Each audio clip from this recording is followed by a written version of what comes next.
샬롬. 언약과 율법으로 세워가는 하나님 나라의 얘기 저자 김태인 목사입니다.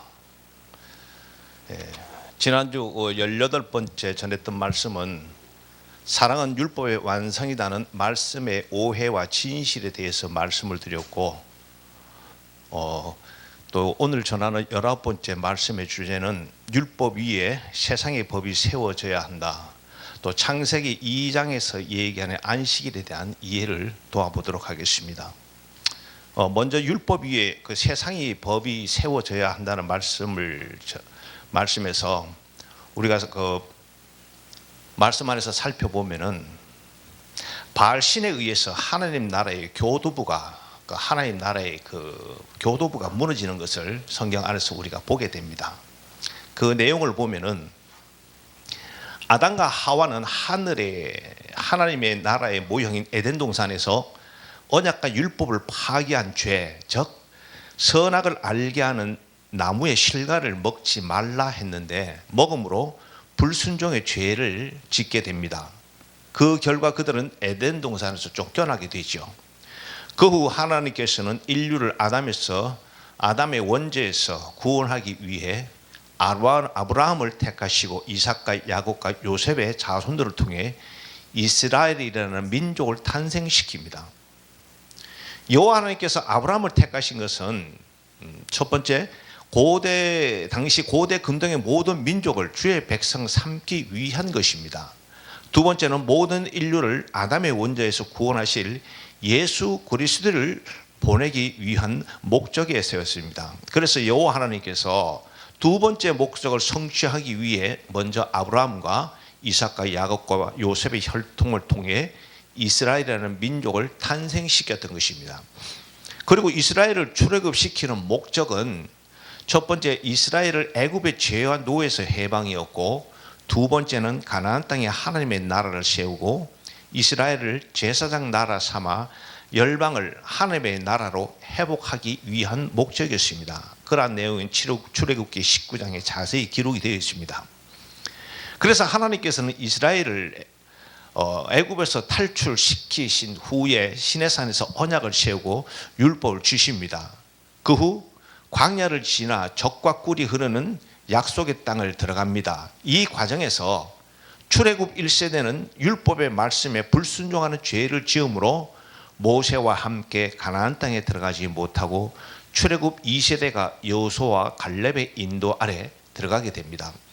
그렇다면 우리가 잘 알다시피 이스라엘은 가나안 땅에 들어가서 사사시대를 맞이합니다.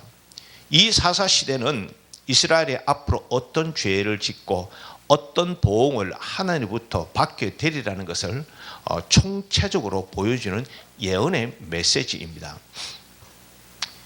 이스라엘은 이를 증명이라도 하듯이 다윗 왕과 초기 솔로몬 왕 시대를 제외하고는 솔로몬 왕 말기와 분열 왕국은 그야말로 사사시대의 여호와 하나님을 떠난 조상들의 삶의 모습을 더 발전시킨 악한 삶을 사는 것을 보게 됩니다. 그래서 여호와 하나님께서 이스라엘과 시내산에서 언약을 세우고 율법을 주시는 목적은 가나안 땅의 하나님의 나라를 하늘의 하나님의 법인 율법으로 다스리고 통치하기 위해서입니다. 중요한 것은 가나안 땅에 이스라엘이라는 나라를 세우고 하늘의 하나님의 법인 율법으로 다스리고 통치하는 것을 열방을 주의 백성으로 구원하기 위한 교도부를 확보하기 위한 목적입니다. 그런데 사사시대와 이스라엘의 역사에서 그들은 철저히 언약을 파기함으로 율법이 보장하는 가나안 땅의 복을 받는 것이 아니라 공의의 법인 율법에 의해서 보응과 저주를 받았던 것입니다.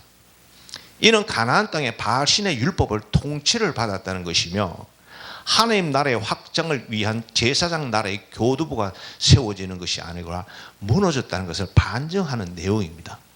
그 결과 하나님의 율법이 바알의 율법에 잠식당하는 결과를 가져왔죠. 그래서 하늘의 하나님의 법인 율법이 가나안 땅에 바알신에 의해서 잠식당하게 됩니다. 그래서 가나안 땅에서는 하늘의 하나님의 법과 이 땅의 바알신이 대립을 합니다. 하늘의 하나님의 법인 율법과 세상의 바알신이 준 세상의 법이 대립한다는 것이죠. 즉 선과 악, 생명의 성령의 법인 율법과 사망의 육체의 법인 세상 율법이 대립한다는 것입니다. 이러한 대치와 대립은 과거나 현재나 예수님의 재림 때까지 가상이 아니라 우리의 삶의 모습이며 실상으로 나타나고 있습니다. 그런데 이스라엘의 역사를 보겠습니다. 하나님의 하늘의 하나님의 법인 율법을 백성들에게 가르쳐야 하는 왕과 제사장과 장로들은 율법의 말씀을 가르치지 않았습니다. 이는 하나님과 세운 언약의 파기이며 천국의 법인 하나님의 율법의 파기입니다.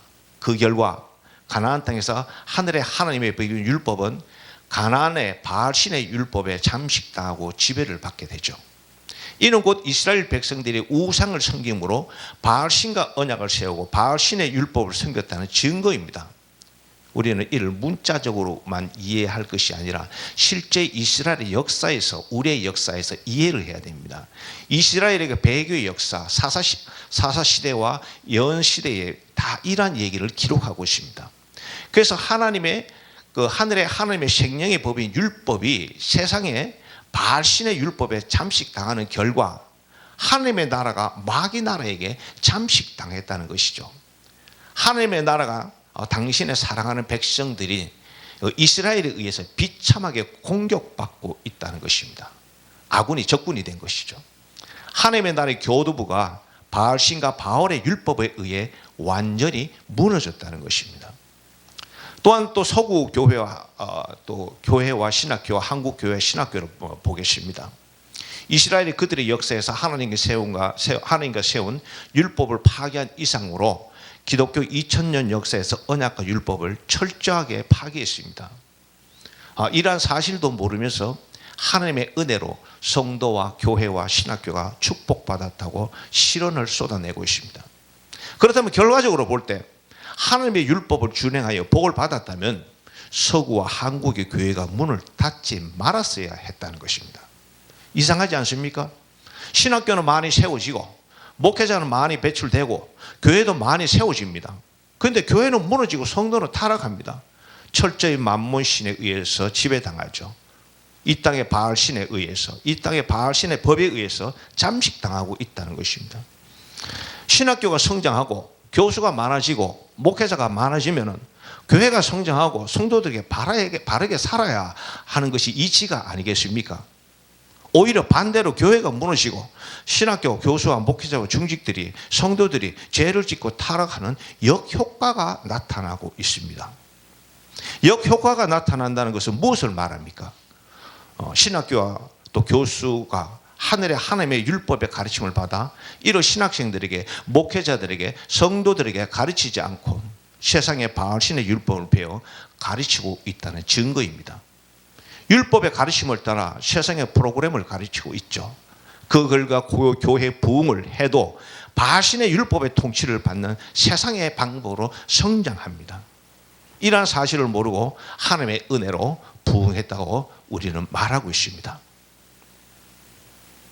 또 하나 생각해 보겠습니다. 신학교와 교회에 문제가 있습니다. 어디 가더라도 문제가 있죠. 그런데 문제가 있다는 것은 죄가 발생한다는 것입니다.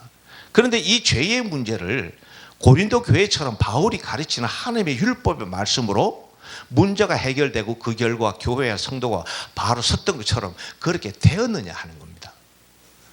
작금이 현실을 보겠습니다. 율법은 이미 초대교회 이후 예수님의 제자와 사도들 이후 사라져 버렸습니다. 지금 이제 메시아인주의들이 그 명맥을 유지는 하고 있죠. 가톨릭은 우상을 섬기면서 철저히 율법을 버렸습니다. 개혁교회도 마찬가지입니다. 율법이 신학의 논쟁으로 변질되었습니다. 율법 얘기하면 죽이려고 달라듭니다. 오직 믿음과 은혜만이 교회와 성도를 통치했다고 합니다. 욱하지 마시기 바랍니다. 신학교와 교회에서 성추행 문제, 재정 문제, 정치 문제들이 발생합니다. 있을 수 있죠. 문제는 하늘의 하나님의 율법으로 해결한 적이 있느냐 하는 것입니다. 교회법으로 해결한 적이 있습니까? 옳고 그름의 주인이 여부를 떠나 세상 법으로 해결하지 않습니까? 아니면 세상 법정에서 해결의 실마리도 찾지 못하고 끝없이 지루한 법정 공방만 다투고 있죠. 이는 무엇을 말합니까? 하늘의 하나님의 생명의 성령의 법이 완전히 세상의 바알신의 저주와 저주의 육체의 율법에 잠식당했다는 증거입니다. 실상이 이러한데도 우리는 육체의 율법을 외치고 있죠. 그 법이 어떤 법인지도 모르고 말입니다. 그저 문자 보고 외치지 않나 한번 생각해 보기 바랍니다. 더 비참한 얘기를 한번 해보겠습니다. 신학교 교수와 목회자들이 하늘의 하나님의 율법 자체를 모릅니다. 안다면 어떻게 자금의 이러한 현실이 한국교회와 교회에 도래할 수 있겠느냐 하는 말입니다. 자격지심에 욱하지 마세요. 저는 기독교 2000 역사와 구약시대를 보고 말하는 것입니다. 서구신학과 교회가 하늘의 하나님의 율법을 안다고 생각하십니까? 설령 알아도 말 못합니다. 이짐에 당하기 때문에. 그들 역시 마찬가지입니다. 모릅니다. 모르는데 어떻게 가르치죠? 그들이 모르기 때문에 한국의 신학생들에게 가르치지 못했던 것이고, 한국의 신학교 교수는 신학생들에게 가르치지 못했고, 또 한국의 또 목회자는 성도들에게 가르치지 못했던 것입니다. 개혁을 외치는데 무엇을 개혁하겠다는 말입니까? 하나님께서 이 땅에 하나님의 나라를 세우고 하늘의 하나님의 율법으로 통치하기를 원합니다. 그리고 이를 위해 예수 그리스도의 십자가의 피로 새 언약을 세우고 율법을 회복시켜 주시지 않았습니까? 언약 자체가, 율법 자체가 파기되었는데 무엇을 개혁한다는 말입니까? 솔직히 말씀드립니다. 사도행전 2장 말씀 교육도 신학적으로 제대로 정립이 안 돼 있는 기독교와 개혁교회입니다. 언약과 율법의 회복입니다. 은사 회복이 아닙니다. 은사는 보너스로 주어지는 겁니다. 하나님의 나라는 하나님 나라의 법으로 다스려져 통치되어야 합니다. 이는 불변의 진리입니다. 이 다스리니까 통치의 기반이 되는 율법을 배설물로 버려놓고서 무엇을 개혁한다는 말입니까? 바울이 말하는 배설물은 시내사 모세의 율법이 아니고 조상들이 세우는 구전 율법, 이것을 말합니다. 그것을 배설물로 버린 겁니다. 바울이 말하는 배설물의 그 진리를 바르게 알아야 됩니다. 구약에서 이해를 하지 않고 신약에서 이해하고 이스라엘의 역사는 이해하지 않고 우리 그냥 문자적으로만 이해를 하니까 이 배설물을 모두 율법으로 그냥 이해를 해버리는 거죠. 그러다 보니까 율법을 이해를 못하는, 배설물의 의미를 모르요. 바울이 말하는 배설물은 자기가 철저하게 가르쳐 주었던 조상들의 흔히 말하는 율법주의적인 그러한 율법을 버렸다는 겁니다. 신에서 모세 율법을 버린 게 아닙니다.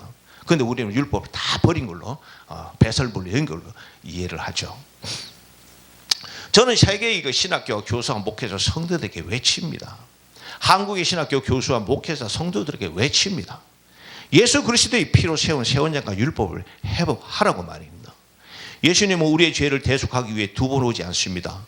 두 번 오실 때는 재림의 주로, 심판의 주로 옵니다.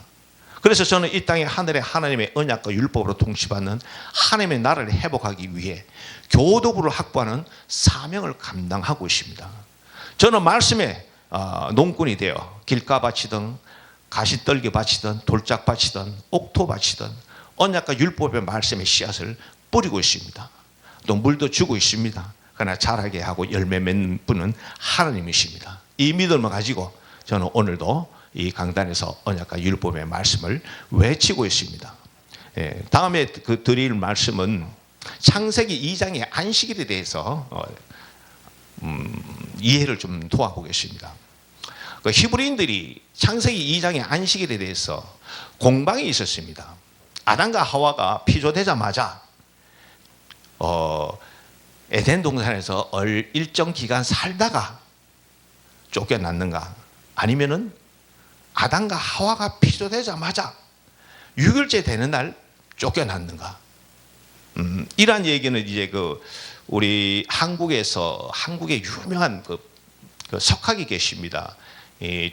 고 조철수 박사님이라고 고대 근동의 언어를 해석하는 데 있어서 세계적으로 10손가락 안에 들어가는 아주 귀하신 분입니다. 그분이 쓰신 책에서 보면은 랍비들이 풀어서 창세신화 조철수 번역주의 서해 문집에서 나온데 이 책에서 이제 어떻게 기록되어 있냐면은 랍비들이 공방을 벌였다고 합니다. 그런데 창세기 2장에서 안식일에 이제 거룩한 안식일이 얘기가 되는데 이 안식일은 거룩하기 때문에 죄지은 아담과 하와가 들어올 수가 없다고 합니다. 그래서 피조되자마자 아담과 하와가 에덴 동산에서 일정 기간 살다가 쫓겨난 것이 아니라 피조되자마자 죄를 짓고 죄를 짓자마자 안식일로 들어가기 전에 에덴 동산으로 쫓겨났다는 것이 이러한 주장이 랍비들 사이에도 설득력을 얻고 있습니다. 그래서 조철수 박사님도 그러한 내용을 지지합니다. 그래서 저도 이 내용을 지지합니다.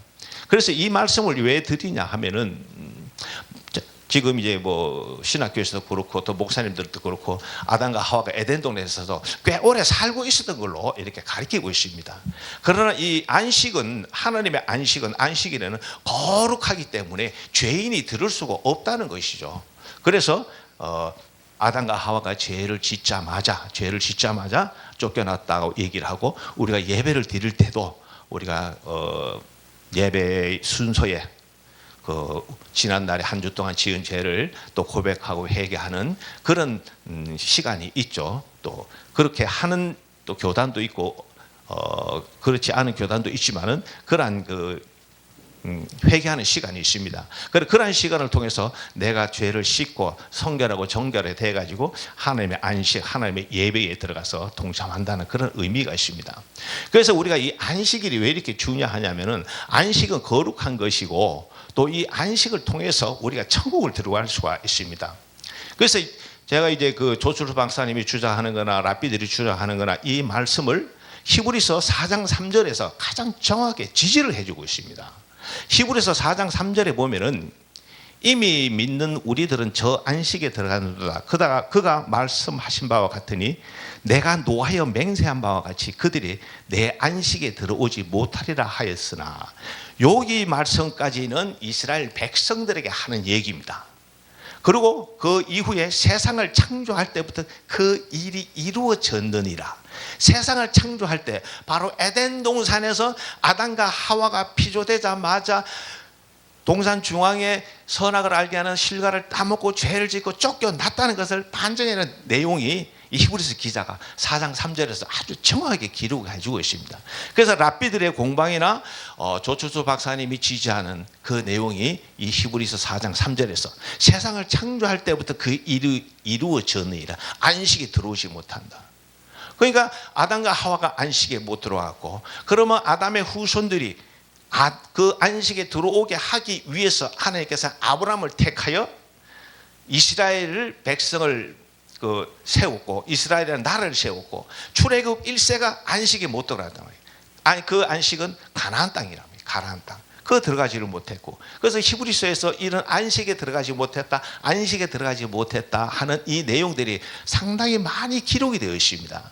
그래서 우리가 안식일의 의미를 우리가 안식일 날, 주일 날 예배를 드리는 것 이 차원에서 좀 더 업그레이드 해가지고 예배 드릴 때 내 죄를 회개하고 진정한 하나님의 안식에 주님이 주시는 평안, 샬롬, 이 안식과 샬롬은 그냥 얻어지는 것이 아니고 전쟁을 통해서 얻어집니다. 전쟁을. 제가 집필한 그 책에 이 샬롬에 대한 안식에 대한 내용들이 자세히 기록이 되어 있습니다. 그냥 주어지는 것이 아니고 진짜 피나는 혈투를 통해서 이 안식과 샬롬이 주어집니다. 그래서 우리가 이 안식의 개념을 잘 이해했으면 좋겠습니다. 19번째 전하는 말씀은 여기까지 전하고 마치겠습니다. 감사합니다.